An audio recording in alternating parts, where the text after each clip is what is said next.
Olá, você está na TV Alemes, a TV da Assembleia Legislativa de Mato Grosso do Sul.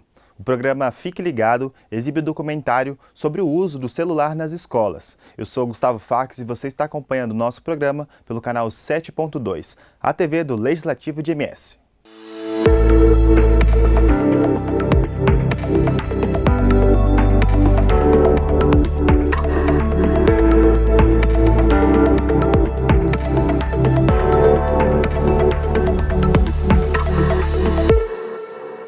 Difícil achar alguém que não use o celular hoje em dia, não é mesmo? Muitas vezes, o aparelho é o centro das atenções e a sua falta pode gerar ansiedade em algumas pessoas. A discussão sobre até que ponto o uso do celular atrapalha ou beneficia já chegou nas escolas. Não existe uma regulamentação federal, mas municípios estão debatendo o tema. Em algumas instituições, os aparelhos são recolhidos no início das aulas e devolvidos ao final.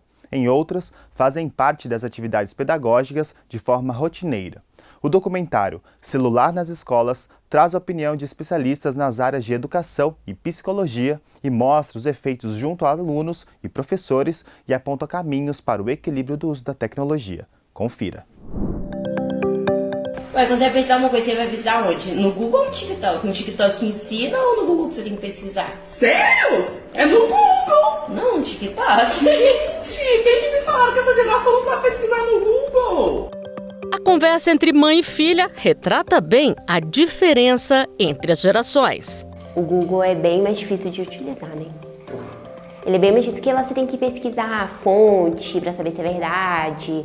Lá você tem que pesquisar mais a fundo para você entender, não tá lá escancarado, porque no ChatGPT é só pesquisa. Eu passei pela enciclopédia, eu passei por livros, mas eu desde novinha meus pais compraram um computador, então sempre teve essa questão da curiosidade e do pesquisar. Meus colegas falavam muito, minha mãe, meu pai, mas eles sabiam mais do TikTok.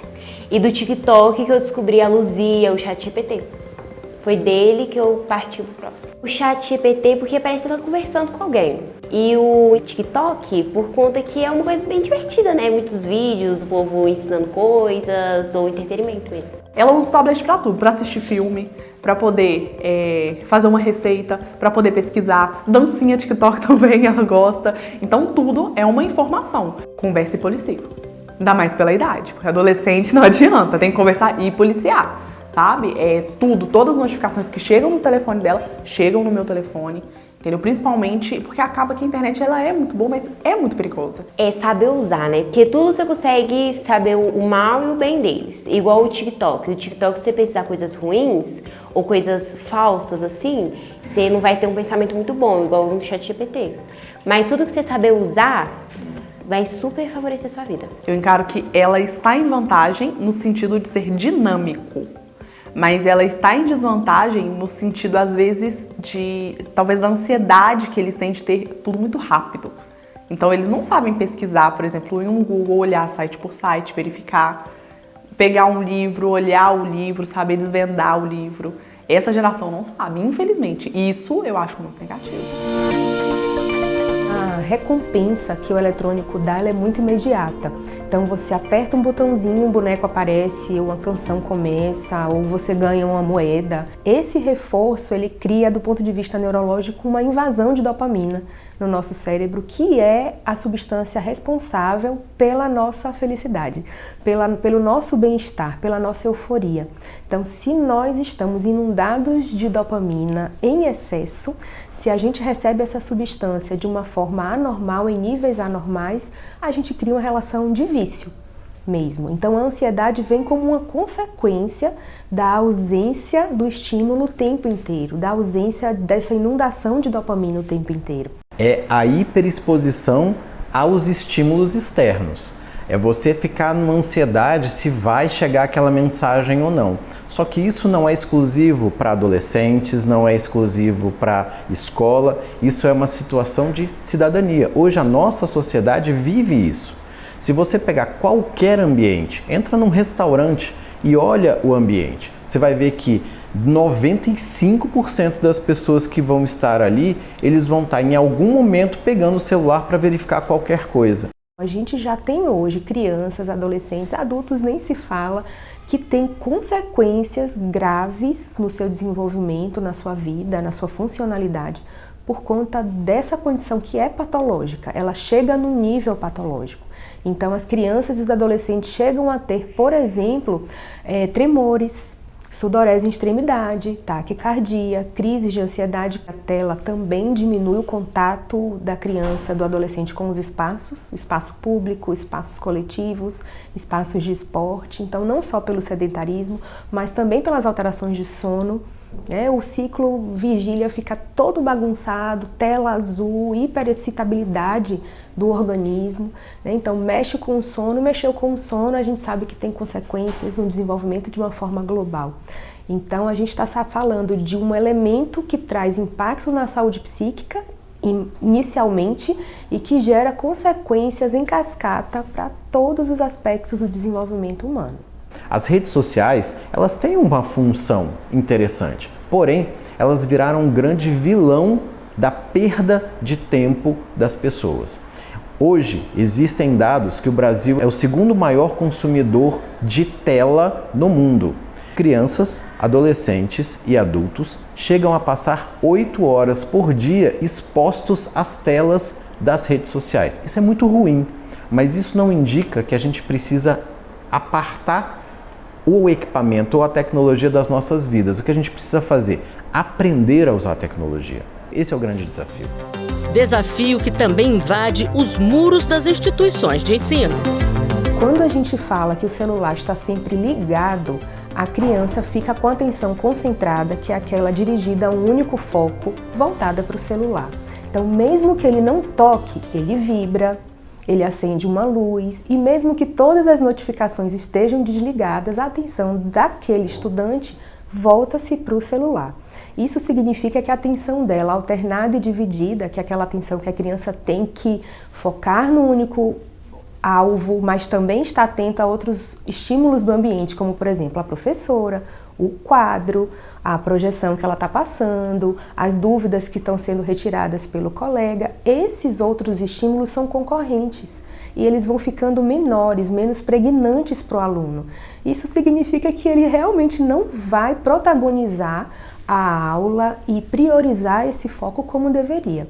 O que a gente entende é que o uso prolongado desses aparelhos, eles acabam por prejudicar o desenvolvimento desses sujeitos, desses alunos que estão em formação. O uso prolongado, além de prejudicar dentro da sala de aula, muitas vezes tirando a atenção desses alunos, comprometendo esse aprendizado, ele também impacta no quê? Na saúde emocional desses alunos. A gente tem aqui um público de adolescentes, um público de crianças e a gente observa em crianças do Fundamental 1, algumas chegam até nós, trêmulas muitas vezes, ofegantes, dizendo que estão com crise de ansiedade.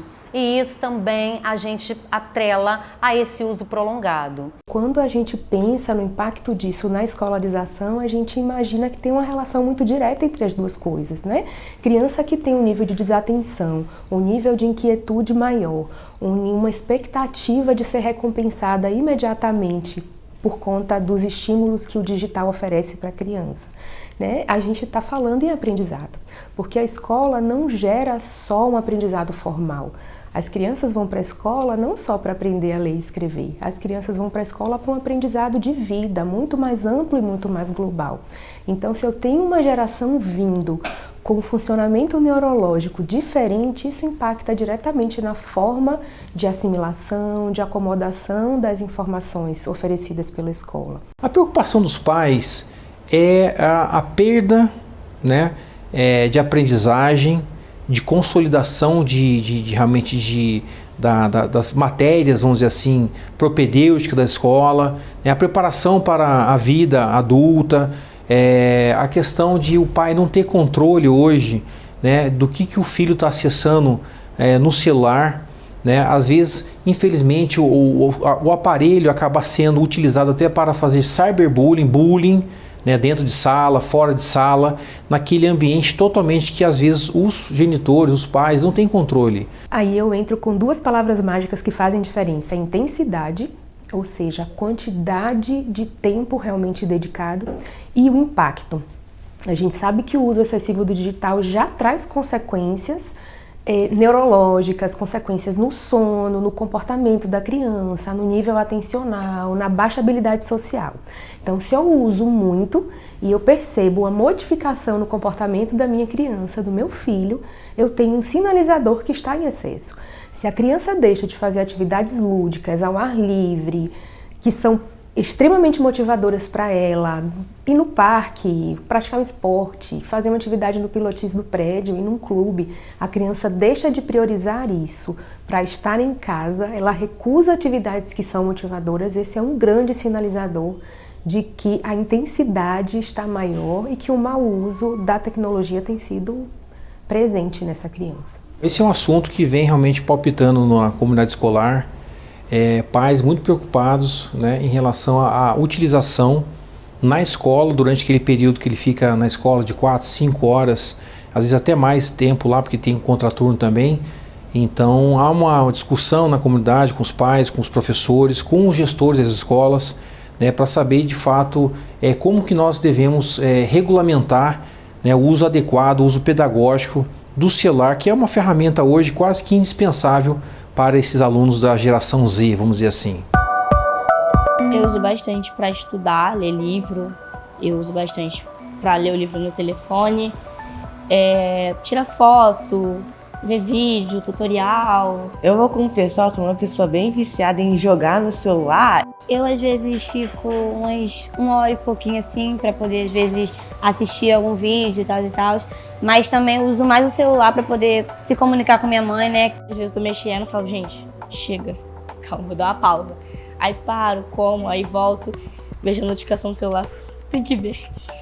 Tem essa frustração, mas eu tento parar assim, aos poucos, porque vicia, né? O celular prejudica muito, principalmente em sala de aula. Como eu fui chamada a outras... No ano passado também a professora chegou a falar comigo em relação ao comportamento em sala de aula devido ao celular. Então, tipo assim, eu vi observando que não estava legal. Então, no meu ponto de vista, a falta de celular em sala de aula é essencial. E também no colégio, né? Tipo assim, porque a partir do momento que eles ficam no celular, eles se desligam das atividades. Isso é importante para ele ainda no momento, né? A vontade desta mãe já é realidade em vários locais no país. É o caso desta escola no Rio de Janeiro, onde um decreto municipal proíbe o uso do celular durante as aulas e no intervalo. A primeira medida não foi o recolhimento dos aparelhos. A primeira medida foi o diálogo. A gente sempre tentou entrar nas turmas, conversar sobre os problemas, sobre os impactos negativos, sobre toda a questão de rendimento escolar e como isso tem afetado os jovens, não é, na sua formação. Então, o primeiro momento foi o diálogo com esses jovens. A segunda medida foi a estratégia de estar recolhendo esses aparelhos. A gente pega ali na primeira aula e no final da aula a gente entrega eles, na última aula a gente entrega, não é, porque já é o momento da saída. Todos os adolescentes que entregam os aparelhos, eles assinam, tá, que estão entregando o aparelho. E isso é feito diariamente e hoje já se tornou uma rotina. E é importante frisar aqui também a parceria das famílias. Quando nós comunicamos a medida, né, da escola, que nós faríamos dessa forma, os pais acolheram, os pais se sentiram acolhidos também. Eu tenho relatos, a gente passou a receber aqui relatos de familiares falando que em casa é muito difícil, que muitas vezes eles perdem horas em frente a uma televisão, em frente ao telefone, e que a escola tem que fazer sim, que isso é muito bacana. Então a gente teve a aprovação da maioria. Com esse decreto a gente consegue controlar mais, até porque o professor vai lá, chama atenção. Com o telefone não, o telefone eles conseguiam esconder, é pequenininho. A gente conseguia esconder, mexer e atrapalhava muito. E o professor não daria conta de 37 celulares, sabe? Eu achei muito importante essa medida de proibição, né? Porque estava tirando muito a atenção dos alunos em sala de aula e em atividades também. Até quando a gente está estudando, toca uma mensagem, tira muito a atenção, né, das aulas. Quando a gente está ali estudando e chega uma mensagem, a gente larga tudo o que a gente está fazendo para poder ver a mensagem que chegou no nosso celular. Então atrapalha muito. Eu não curti tanto, porque nos outros anos podia, mas eu acho que isso é importante para melhorar no estudo, né, para os alunos. Eu fiquei melhor, até fiquei mais concentrada, porque antes disso eu só ficava jogando na sala de aula, né. Eu tirava notas boas, eu continuo tirando, mas eu também mexia no celular. À medida que a gente vai colocando aqui regras, limites, não é, dentro da escola para o uso desses aparelhos, a gente entende também que os adolescentes, eles também passam a participar da vida das crianças menores, das crianças, por exemplo, os adolescentes do Fundamental 2, participarem da vida escolar das crianças do Fundamental 1. E isso é muito rico, porque começam a existir mais trocas. A gente só não recolhe o aparelho daquele aluno que possui uma deficiência ou uma necessidade em que ele precisa ficar com esse aparelho porque ele se sente mais seguro. Se ele tem uma especificidade que ele precisa permanecer com esse aparelho telefônico, a gente permite que esse aluno fique com o aparelho durante toda a aula. E quando um professor solicita o uso para uso pedagógico, né? Para uma aula, por exemplo, aqui, a gente utiliza nas aulas de xadrez, onde os alunos eles acessam aplicativos, né? A gente utiliza nas aulas de história, eles podem passear nos museus do mundo, não é? A gente utiliza em outras atividades pedagógicas que são importantes. O mais importante de tudo é a gente entender o equilíbrio desse uso. Por quê? Porque o aparelho, a tecnologia, ela é importante. O Brasil, pelo nosso sistema federativo, nós temos os sistemas escolares. Nós temos o sistema nacional, vamos dizer assim, federal, temos o sistema estadual ou distrital no caso, e os sistemas municipais. Esses sistemas eles têm autonomia de regulamentação, de poder fazer, vamos dizer assim, preparar naquele estado da federação a regulamentação de como se dará a educação pública e particular. Então assim, no Brasil ainda, nós temos algumas leis ainda estaduais e aqui no Distrito Federal nós temos uma lei que proíbe o uso de celular em sala de aula, exceto para fins pedagógicos. Então é interessante que sim tivesse uma regulamentação a âmbito federal do Congresso Nacional, regulamentando, né, para que a gente não tenha uma situação, um estado que proíba, e a gente entende da associação, não só como o pai, mas também como advogado da área de educacional, que a proibição não é o melhor caminho. Nós temos que chegar ao meio termo de buscar uma equação que possa atender essa geração Z, que realmente eles têm uma forma diferente de aprender. Os professores precisam se atualizar com as novas tecnologias para que eles possam também ter hoje metodologias mais ativas, né, que possa o aluno realmente ficar interessado e, quem sabe, combater inclusive a evasão escolar, que infelizmente é um mal que nos acompanha até hoje, um grande nível de evasão escolar, e muitos por conta de desinteresse pelo que é ensinado, né? Não tem uma conexão do que é ensinado em escola e do que ele vai de fato aplicar na vida do dia a dia, na prática. A escola, a educação, ela precisa andar de mãos dadas com a sociedade. Quais são as tecnologias que a gente vivencia hoje em dia?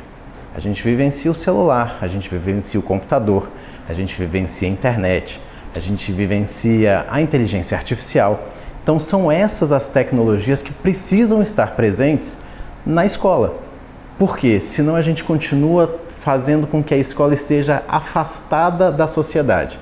E cada vez que a gente faz com que a escola se afaste da sociedade, a escola perde o grande poder de transformar a sociedade. Há muito tempo atrás, a escola era o ponto de inovação. A inovação chegava por meio da escola. De tempos para cá, a escola perdeu esse poder. O professor era o centro do ensinamento, daquilo que era novo para a sociedade, e cada vez mais a sociedade aprende de outras formas que não pela escola.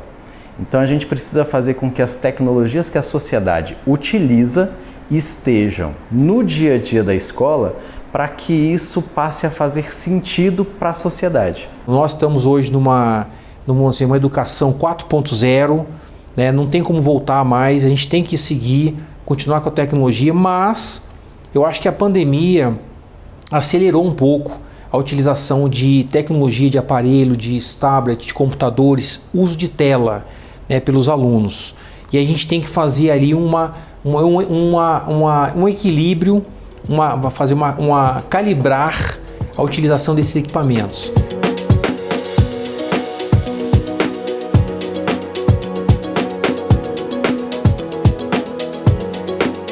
O relatório de monitoramento global da educação, o objetivo dele é fazer o monitoramento do ODS 4, que é o ODS de educação, alcançar uma educação inclusiva, equitativa, de qualidade e promover oportunidades de aprendizagem ao longo da vida. Ele faz essa grande reflexão, trazendo pontos até atenção, tanto de governantes, quanto de educadores, quanto da população em geral, dos estudantes.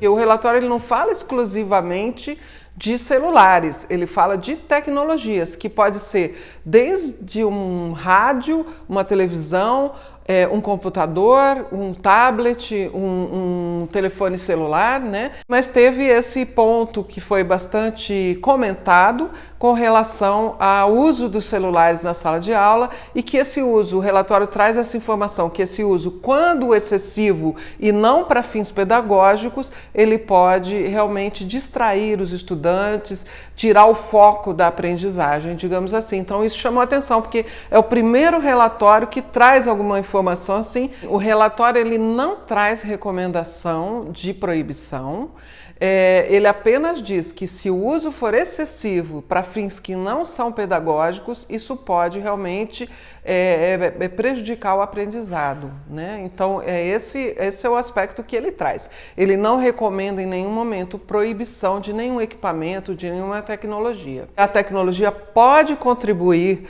para a melhoria da qualidade se bem utilizada, ou ela pode contribuir para um aumento maior entre a distância dos mais ricos e mais pobres se a gente não der um uso inclusivo e um uso extensivo da tecnologia. Então é importante, nós podemos incluir todos para a utilização das tecnologias, mesmo que em áreas mais vulneráveis, populações que têm um menor acesso, é importante os governos estarem atentos para dar acesso à internet rápida nos diversos lugares, etc. Claro que o ponto principal na educação é o professor, são os currículos, etc. Mas a tecnologia ela pode sim complementar, melhorar a qualidade, melhorar o acesso à informação.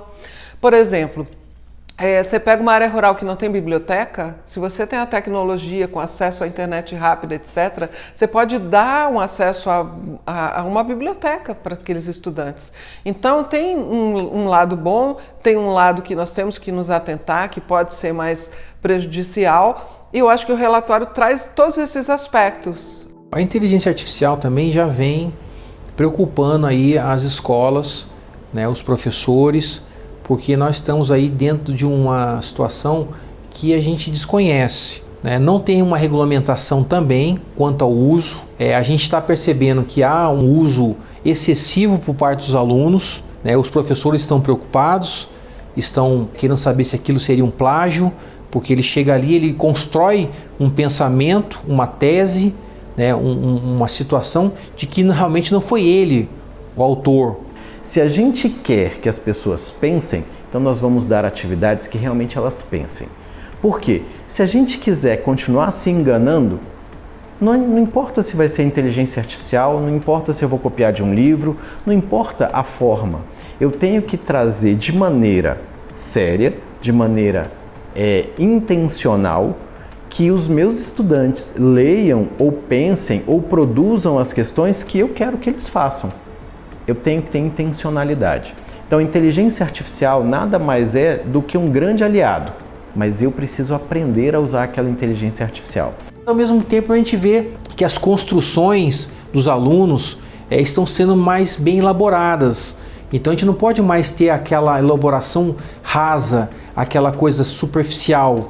Então, também a inteligência artificial hoje, caso seja feito o bom uso dela, ela está elevando o nível de colocações, de aprofundamento daquele tema, porque quando o aluno coloca ali, ele traz tantas informações importantes que de repente ficaram fora do radar do aluno num estudo mais reduzido. Nós teremos dois tipos de pessoas no mundo: aqueles que usam inteligência artificial e vão ser beneficiados com isso, aqueles que negligenciam e não aprendem a usar e vão ser prejudicados por isso.